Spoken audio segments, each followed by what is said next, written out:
Polacy, to się dzieje naprawdę. Ja, Kamil Buddent, właśnie odpaliłem znowu dostęp dla wszystkich do mojej apki, w której każdy z Was może wygrywać od 10 000 złotych każdego dnia. Tak, dobrze przeczytaliście. To nie żadna loteria, nie konkursik, nie ściema, tylko prawdziwe, grube pieniądze, które codziennie lądują na kontach zwykłych Polaków. Jak to działa? Pobierasz apkę, rejestrujesz się w 30 sekund, grasz i wygrywasz. Każdego dnia ktoś z Was zgarnia minimum 1000 złotych, a często nawet 50 000 złotych i więcej. Ja już wrzuciłem tam pierwsze miliony złotych z własnej kieszeni, żebyście mieli za co grać i co wygrywać. Klikajcie w link poniżej i jesteście w grze. Nie czekajcie, bo jutro ktoś inny zabierze wasze 10 000 złotych. Hi everyone, it's Kino here. Welcome to this Ashtanga build-up class. We're going to look at building up Kurmasana and Supta Kurmasana. This is kind of a really peak gateway pose of the Ashtanga Yoga primary series.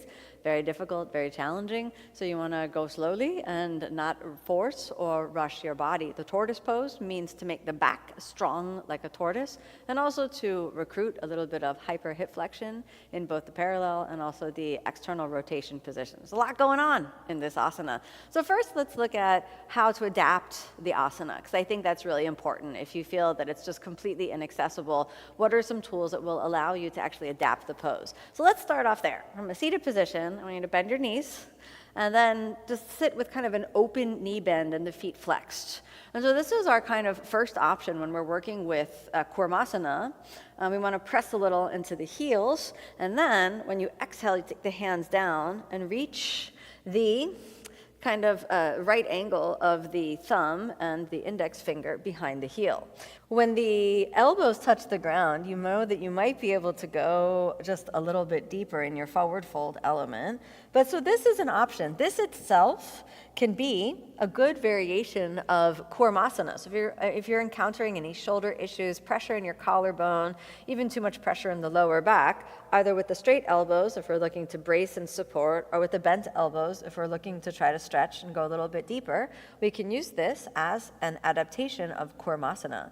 If this is our Kurmasana variation, then our Supta Kurmasana variation is going to bring the feet together with the soles of the feet pointed open, and then the hands can go underneath the ankle bone, so we can make sure that the ankle bone doesn't feel too much pressure, keeping the elbows in between, and then we'll round the back and aim the forehead to the heels.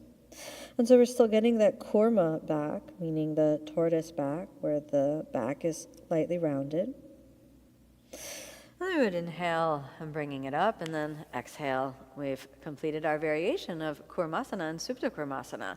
Let's look at some other versions. So perhaps the most important thing to think about when we are progressing from this variation into a more flattened variation of the asana is to not bring the legs too wide apart. There's a lot of people that try to do this asana here, and then this can put a lot of pressure on the inner thighs and even on the back. So instead, we want to think about trying to have the feet not too much wider than your yoga mat apart. You can start off with the heels on the outer edges of the mat, and then once your elbows are comfortably on the ground, then we can explore actually entering the Supta Kurmasana position, or the Kurmasana position. Many students will just take their hands back, and that's fine. However, sometimes the shoulder doesn't really descend deep enough. So you could try to lift your hip off the ground and bring one hand back and then drop that shoulder like you're scooping the shoulder underneath. Then squeeze the knee onto that shoulder. Lean over to the other side, scoop the shoulder under, and then you've gotten yourself a little bit deeper down. Now try not to let the knees move into external rotation, so don't let them point out. Keep them snuggled onto the shoulders and press back, and then you'll slowly find the way to stretch the back to come down. And so this is our Kurmasana variation. So this is a more classical variation of the asana, and we want to think about reaching the chin towards the ground or the chest towards the ground. Some of you will have your foreheads more to the ground. That's okay. If you're able to be here, you could also explore lifting the heels. All right, now to come out of the asana, we can go over the same thing. We can lean to one side, lean to the other side, and then observe. There's been quite a lot of pressure on the back, and that's part of the kurma experience. The whole Kurmasana experience is actually to get that feeling of how can I stabilize the back in this position. It's a deep stretch, but it's also a deep strengthening.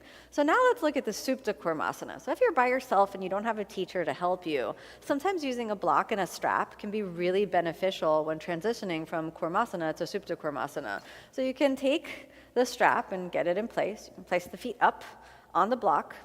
I'm going to make the block actually a little higher because sometimes you actually need a little higher position of the feet so that the torso can slide better between. You want to have that strap handy and in a good position. So I'm going to get the strap over on the side of the body. Now the first test here is, are you comfortable in this position? If not, then maybe even just bending a little forward from here is enough. Our second movement will be, can the hands hold onto the block? And then can the head touch the feet? The head can touch the feet, it's great, but we don't want to be involving the arms if this is as far as you're going to get. Then the next question to ask is, can the head snuggle itself all the way under the feet, right? And if that's the case, you might be prepared now to look at what the hands want to do. So you want to take the shoulders an internal rotation, and then thinking about the hands reaching for each other around the back. We'll use the strap so it won't place that much pressure on the collarbone and also on the demand of the shoulders. So when you go down, you can't just reach around from here. We're going to lift, slide, put it down, lift. It's a little more tricky on this side. Slide, put it down. Reach the head under, find that strap, and then you have to do a little lasso action, and then we'll hold the hands. We're giving a little pressure back, so the shoulders press back, and the feet, and you can see the feet are really close to being behind the head. You could cross your toes or reach the heels towards each other. This is a good way to work on the posture. Let's release and bring the hands through and come on in. All right, there's a little descent. I hope you could still hear me when I was in the sleeping tortoise position. So we got to wake that tortoise up. Now, let's bring the feet off. So we usually take back our legs to Bakasana position after that. So let's look at that. How do we take back our legs to Bakasana position?